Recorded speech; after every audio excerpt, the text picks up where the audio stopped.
মায়েদের রোজকার একটাই চিন্তা, বাড়ির ছোট্ট সদস্যকে কী এমন বানিয়ে দেবো যাতে সে একদম বায়না না করেই খেয়ে ফেলবে, যেটা টেস্টিও হবে আর তার সাথে সাথে অনেকটা পরিমাণে হেলদিও হবে। আজকের রেসিপি হলো হোয়াইট সস পাস্তা। তো আমি বলবো এই রেসিপিটা অবশ্যই একবার মায়েরা ট্রাই করো।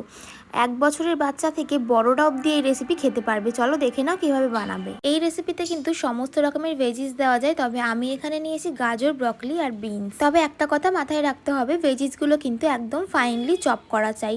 তো আমি পারি না যেহেতু, সেজন্য চপারে আমি এগুলোকে একদম ফাইনলি চপ করে নিয়েছি, দেখতেই পাচ্ছ। এরপর কড়াইতে 1 চামচ পরিমাণ সাদা তেল দিয়ে ভেজিসগুলোকে নুন দিয়ে হালকা করে একটু সতে করে নেব।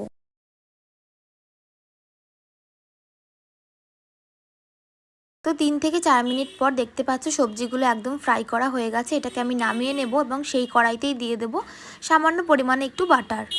আর হ্যাঁ, আমি কিন্তু এখন হোয়াইট সসটা বানাচ্ছি, তার জন্য দেখতে পাচ্ছ বাটার মেল্ট হয়ে গেলে 1/2 চামচ পরিমাণ ময়দা দিয়ে দিলাম। ভালো করে বাটারের সাথে ময়দাটাকে মিক্স করে এর মধ্যে আমি দিয়ে দেব দুধ। তো আমি কিন্তু এই রেসিপির জন্য গরুর দুধ ব্যবহার করেছি। পরিমাণ মতো দুধ দিয়ে এবার আমি দুধটাকে কিছুক্ষণ ফুটতে দেব। দুধটা ফুটে এলে তারপর এর মধ্যে আমি সিদ্ধ করে রাখা পাস্তা আর ভেজে রাখা ভেজিসগুলো অ্যাড করে দেব।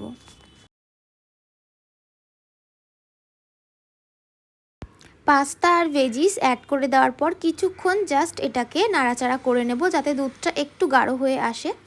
ব্যাস, তাহলেই কিন্তু রেডি আমাদের হোয়াইট সস পাস্তা। এটা কিন্তু বড়রাও খেতে পারবে, খেতে খুবই টেস্টি হয়। তো গরম গরম সার্ভ করে বাড়ির ছোট্ট সদস্যকে এই হেলদি খাবারটা একবার ট্রাই করাতে পারো।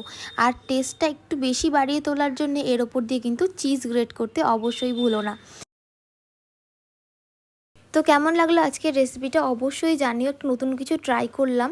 তো আমার ছেলে কিশু এই হোয়াইট সস পাস্তা পেয়ে ভীষণই খুশি, ওর রিয়াকশানটা একবার খালি তোমরা নিজেরাই দেখে নাও।